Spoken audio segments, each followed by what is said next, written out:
நண்பர்கள் அனைவருக்கும் சிற்றுணா தேடலின் அன்பான வணக்கங்கள். நம்ம வீட்டில் நடக்கிற எந்த ஒரு மகிழ்ச்சியான தருணத்துலேயும் நாம் செய்கிற முதல் இனிப்பு பதார்த்தம் கேசரி தாங்க. பெரும்பாலும் நாம் ரவையில் தாங்க பண்ணுறோம். நாம் இன்றைக்கி கோதுமை ரவையில் ரொம்ப டேஸ்ட்டாகவும் ஈஸியாகவும் எப்படி கோதுமை ரவை கேசரி பண்ணலான்னு ஸ்டெப் பை ஸ்டெப்பாக பார்க்கலாம். நீங்கள் நம்ம சேனலை முதல் தடவையாக பார்க்குற நண்பராக இருந்தால் கண்டிப்பாக நம்ம சேனலை சப்ஸ்கிரைப் பண்ணிக்கோங்க. சப்ஸ்கிரைப் பட்டனுக்கு பக்கத்தில் இருக்கிற பெல் ஐக்கானை கிளிக் பண்ணி ஆல்னு செலக்ட் பண்ணிக்கோங்க. அப்போ தான் நான் அப்லோட் பண்ணுற வீடியோஸ் எல்லாமே உங்களுக்கு உடனுக்குடன் கிடைக்குங்க. கோதுமை ரவை கேசரி செய்ய தேவையான பொருட்கள்: 1 கப் சம்பா கோதுமை ரவையை அடி கனமுள்ள பாத்திரத்தை சேர்த்து அடுப்பை லோ ஃப்ளேம்லேயே வச்சு கோதுமையோட மணம் வர வரைக்கும், அதே நேரத்தில் கோதுமையோட கலரும் சேஞ்ச் ஆகிற வரைக்கும் வறுத்துடணுங்க. இப்போ இதை ஆற வச்சிடலாம். எந்த கப்பில் கோதுமை மெஷர் பண்ணமோ அதே கப்பில் நம்ம 3 கப் பால் எடுத்துக்கணுங்க. பால் நல்லா கொதிஞ்சு வரட்டும். கேசரிக்கான ஸ்பெஷல் பவுடர் ரெடி பண்ணுறதுக்கு 2 பட்டாணி அளவு ஜாதிக்காய், 1 பட்டாணி அளவு படிகாரம், 4 ஏலக்காய். இது பொடியாகாது, அதனால் நம்ம 2 டேபிள் ஸ்பூன் சுகர் சேர்த்து இந்த மாதிரி பவுடராக அரைச்சி எடுத்துருக்கோங்க. பால் கொதிஞ்சு வர ஆரம்பிச்சிருச்சுங்க. பாலாடை படியாத மாதிரி கரண்டியை வச்சு நல்லா கிளறி விடுங்க. நம்ம இதில் 1/2 கப் சுகர் சேர்த்துக்கலாங்க.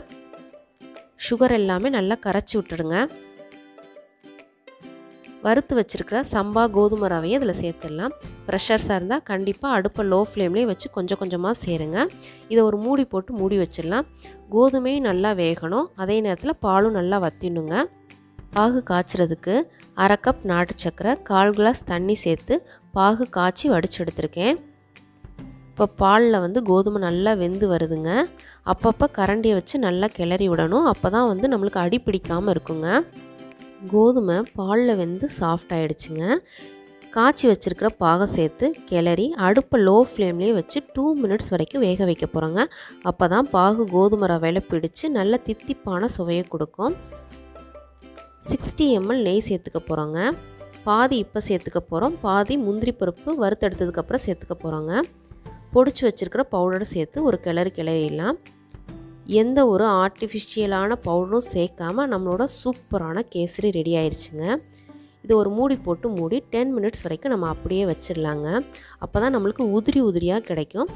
மீதமுள்ள நெய்யில் உலர் திராட்சைகளை சேர்த்து உலர் திராட்சைகள் உப்பி வர வரைக்கும் நல்லா வறுத்தெடுத்துக்க போகிறோங்க. இப்போ நம்ம 1 கைப்பிடி அளவு முந்திரி பருப்பு சேர்த்துக்கலாங்க. பொதுவாகவே கேசரினா ஒரு வாய்க்கு ஒரு முந்திரி பருப்பு கிடச்சா ரொம்ப விரும்பி சாப்பிடுவாங்க எல்லாருமே.